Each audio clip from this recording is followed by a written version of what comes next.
Hi guys, welcome back to my channel. My name is Lisa and this is the Girl Miss Yarn. In this channel, I talk a lot about knitting, but I also talk a lot about sewing, cooking. I did some thrifting the other day and I'm going to show you guys some books that I got that are knitting books and they're quite old. But today I'm going to do like a focus video and I'm going to talk to you all about my mini muck neck tank that I had the greatest idea to make in linen. I'm going to tell you all about it, my thoughts, my expectations, how I try to make it, work with a different fiber, and how I miserably fail. So if is that something for you, then just keep on watching. There's a lot to unpack, I'm going to tell you that. It's not going to be probably as short video as I thought it's going to be, but let's start. I know what you're gonna say, Lisa, seriously? Yes, I did. I did it for you, and I'm gonna give you all the deets and all the information, and I'm dying, okay? Let's talk about the designers. I think we usually talk about designing very briefly, and I wanted to give you guys my 2 cents, because it's in my channel, about how I feel and what do I think about this designer. And we're entitled to have opinions. You guys have it of me, just saying. But Jessie May Designs described herself as minimal and modern, and I have to say she couldn't find 2 words that describe her more than minimal and modern. Her aesthetic is very basic, and she have everything that you can imagine. So she has like pajama pants, she has bralettes, she has halter top, she had it all, okay? She had it all. And what I like more about her is that she's very size inclusive. So her size range goes from 28-inch extra small to 60-inch bust circumference, or 5XL. And when I went to her patterns and to check which pattern has the most project, I was not surprised when I saw that the ripple crop tank or bralette has the most projects to date. Then the second one and third is a crop top, and the fourth is a bralette. So you get right now what's her vibe, right? Like her aesthetic is really modern, and when I showed these patterns to my daughter, she wanted every single thing, because they're not, I don't want to describe her as sexy. I will describe her more like, I don't know, like skimpy. I don't know, when you're younger you want to have all your bits out. When you're my age, you're a little bit more conservative. It's not about age or anything. I'm just like, we have shown it all, okay? We have passed that phase, and I want to be truthful here. And I know that the people who watch my channel are pretty much from 45 to 100, because I see the statistics. And if I tell you that you need this, it will be responsible for me, because I know me as 47, I take couple things with a grain of salt, and the majority of the stuff that she published doesn't have the information to adjust it to some of us. Like if I give this pattern to my mom is going to be mad and not happy that it's gonna have no waist shaping and no hip shaping, and she will love to have this pattern, but she will want it to have a little bit longer. So for her, this pattern will not be the pattern for you. So I want to put that out there before we start. So why I bought this pattern? I bought this pattern out of FOMO, and because it was visually pleasant when it was pushed to me by the designer and other podcasters. I thought it will be a perfect item to add to my wardrobe, and especially in Texas, 100 degrees all the time, I could knit this in like a nice little linen, and I will be able to, trot Austin 103 degrees Sunday market with my beautiful tank top. So that's why I jumped into it. The main picture that draw me like a siren to this pattern is a hot pink short crop version of, or the only version, because I have not seen anything knitted from this designer besides that, or maybe I'm mistaken. And then the girl who is wearing this has a high-waisted thong, and I was like, love it, with sunglasses at the beach. You can see the water behind her. So that was what called me to this pattern. And then I went ahead and I jumped right away to it without too much information. And I want to take you along my thought process on the red flags that I saw and how I tried to change it to make it work for my environment. And I failed miserably, because I have to say it looks really nice, but will I wear this? No, I will not.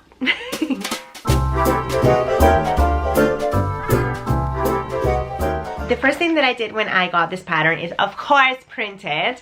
And I am one of those that I need the physical form. Okay, I need to write it down, make notations, highlight it. And the first thing that you see is the title, who made it, and then you have a little story. And you guys know I'm a sucker for a good story, so I want to read this because when I went ahead and I started to read this like a good book, I was like, first red flag. I'm gonna read just a couple sentences, not the whole thing, but it says, picture this. You are on the beach enjoying the soft summer breeze. It is afternoon, the birds are tooting, the fish are flopping, and you are gooey from the sea. A gale approaches and you feel a little chill in your bones, but there's a secret no one knows. You have in your beach bag none other than the mini magnet tank, and now you get to put it on. So that's the first red flag for me with my needs, that I was like, oh, so she got cold in the ocean, and then she has this magical thing that she's gonna put it on. But I need, you know, I thought this was like a summer top. So first red flag in my book. And I'm using red flag as a description just for my own needs. Not that there's nothing wrong with this pattern. If I want to say that, I was really mad the other day with it. I was like, oh my god, but I actually cannot be fair when I didn't use the recommended yarn. So let's talk about the recommended yarn. When I started to read the yarn that she used a 50% extra merino wool, 30% alpaca, 20% nylon. Second red flag. I'm gonna do that in quotations. Why? Because I thought this was a summer top, and she used wool and alpaca, and I wanted to use cotton, bamboo, or linen. Why that is important and why it's a red flag for me is because when you mix wool, and I may be talking out of my ass, but when you mix wool, alpaca, and nylon, you have some stretch there, if you know, or some elasticity. If you know or have worked with cotton, which people don't like to work with, there's no bouncing back or elasticity. It's just, there's no stretch. So right now I'm like a little, oh gosh, like how I'm gonna make this work. So I went into the needles, and she suggests US size 4 for the main body and size US 2 for the rib on neck and bottom of the body. So I was just like, well, okay, so it's a small needle. You guys know I don't gauge swatch. I try to adjust while I go, but then I go to the sizings and I start to read the description or what she wants as ease, and she suggests a negative ease of 4.5 to 6.5 inches, taking consideration that you want that negative ease from the full bust or just right on the apex. And I was like, wow, that's an aggressive negative ease. You know, usually it's like 0 ease. I was gonna say in Spanish. Sometimes it's like 0 ease or 2 inches ease, but 6.5 inches is a lot of negative ease. This is really, really tight, and then the shaping definitely is coming from all that stretching. I am 35.5 on my bust and 30 on my waist, so I am not quote unquote kind of like the norm where you have, you know, like 35, 25, 35. I'm a little bit more boxy framed, and I love it. Like, hello, I mean, hello. But for me, I was like a little concerned. So if I'm gonna take in consideration, okay, so this is the what it's supposed to fit, like measurement wise. And then the finished garment, there's a lot of stretching this fabric is gonna go. Let me see how much that is. It is around 14% stretch. If you know, linen doesn't stretch, but because we are looping the yarn through the needle, you're gonna have some give there. It's not gonna be like, you know, like if you get like linen and you try to stretch it, you're gonna have some stretch because you did the knit stitch, and it's gonna have all those loops are gonna move so you can stretch it out. So I'm gonna have some stretch, but it's not gonna be as good as the combination that she's using with wool with the negative ease to really mold into my body. So out of the bat, I'm like, I'm not going to gaze watch because I'm going to take it, you know, how it goes. So I am going to switch into linen, and right now I am in trouble because I'm going to struggle, and sure enough I did freaking struggle. So this is not, and I want to be very honest, a summer knit for hot weather. If you live in Alaska or if you're in Seattle, this will be perfect, but for my environment it's not. I should have like stuff right there, and I want to, or if you're like me that are menopausal, that are sweating all the time, you are going to pretty much rip this off. This will be perfect as a shell to use on their cardigans, or you know, as a layering piece in other season that is not summer, when this was push. Just saying.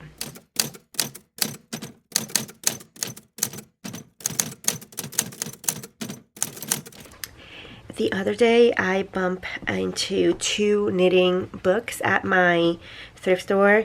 This one is the Complete Guide to Modern Knitting and Crocheting. It's from 1942 and I paid $2. This one has some techniques, but the majority is more patterns than anything.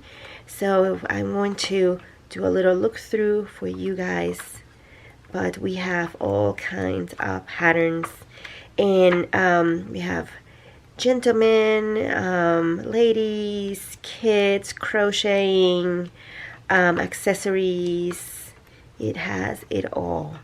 It may be probably outdated, but I mean, how fun is to have this as a reference book in my library. I have some blankets, and then you have some stitches and some basics, but they're quite basics. I don't want to say it's one of those that it's heavy on the technique. The other one is called the America's Knitting Book, and it's from 1968. It's a little a little intense, but I paid $2 as well. And this one is a little bit more technique heavy than anything. Let me show you guys the front page. So if I go look through, you see you have a lot of how to adapting a pattern in this case, and I will be I needed this when I was knitting that mini mock neck tank, how to knit with ribbon, sequins, and beads, and you have it all here.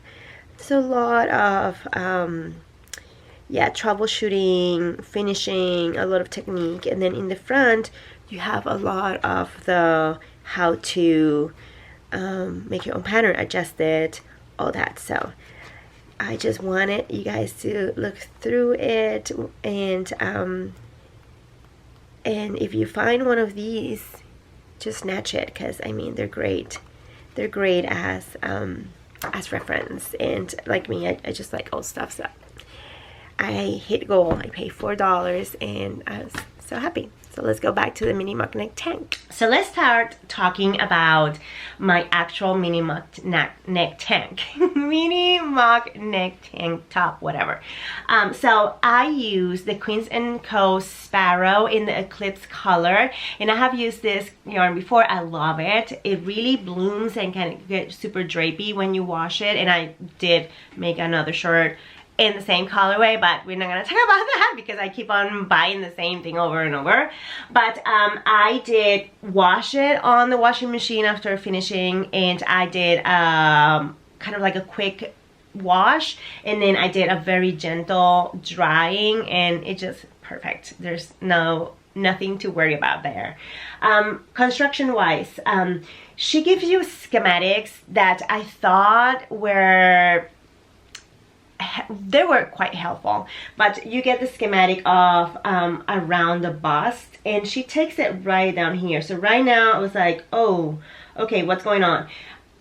She gives you the schematic from top of the shoulder to where this shaping of the armhole ends, and it was supposed to be 7.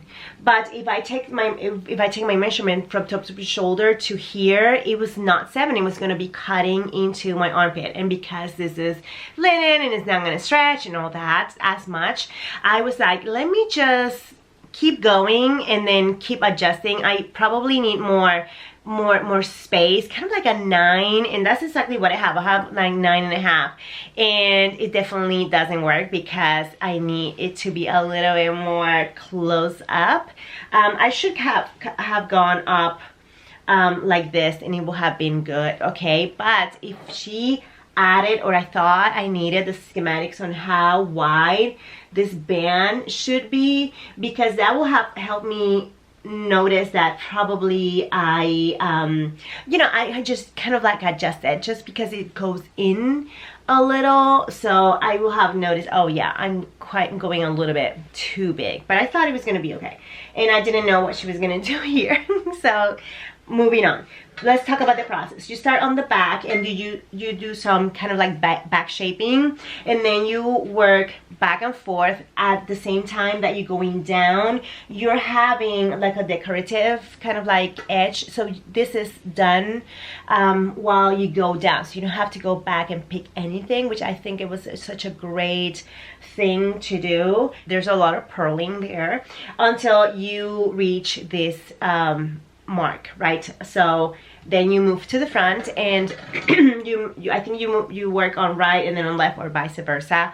Then you take both straps, or mix them together, and then you work back and forth until you get here. Again, I wish I knew how wide she wanted this, so I could have probably, I thought I needed I'm gonna keep saying I thought I needed it, because I didn't.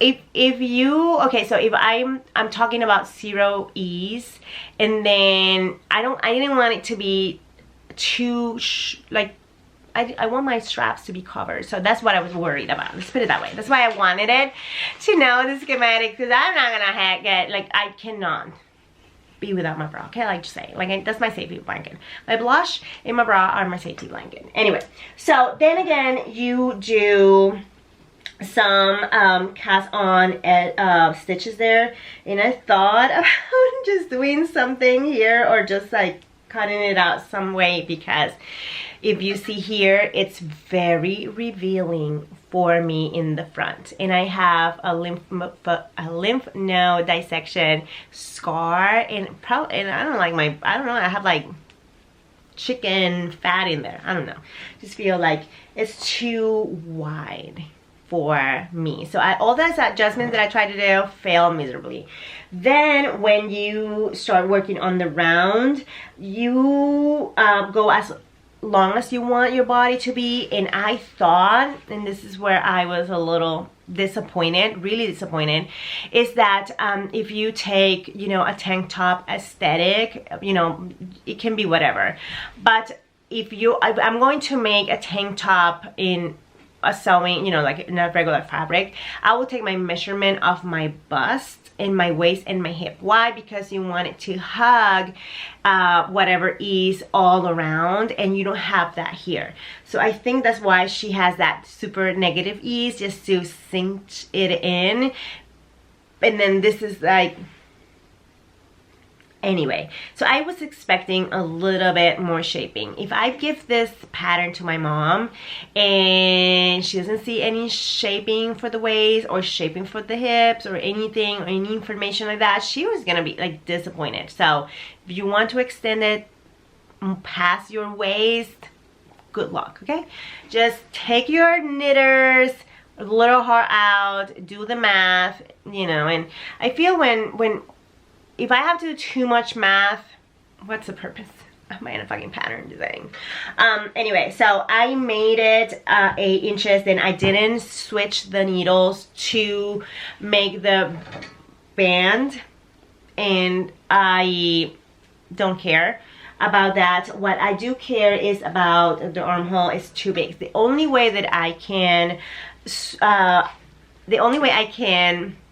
save this up is I get another skein of this yarn, and then I pick all this area here, or make some, you know, pick up some stitches, and then I made a rib and close it up. And that's exactly what I'm gonna do, because I want to use it, but at the same time I don't like this breast hanging situation out there. So I think that's it for me. I have to make, you know, kind of like a conclusion. If I'm going to wrap this up, I will say, do I expect it more from this pattern? Yes, I did. I did expect a little bit more from this pattern. Do I think this is a fail? Probably not, but I need to do some adjustments. I'm being fair with this designer, given the fact that I didn't use the yarn recommended? Well, I don't think so. I think I need to make this in wool and then see if I change my mind, because you guys know I change my mind quite often. It's part of my personality. One day I like it and one day I don't like it. And then I think that's it. I hope you enjoyed this video. Thank you so much for watching. And then next week, I don't know what I'm going to show you guys, but I have some patterns that I'm working and I cannot wait to finish. And I read 4 books last week, so that's why I'm a little late. But that's it. Happy knitting. Bye.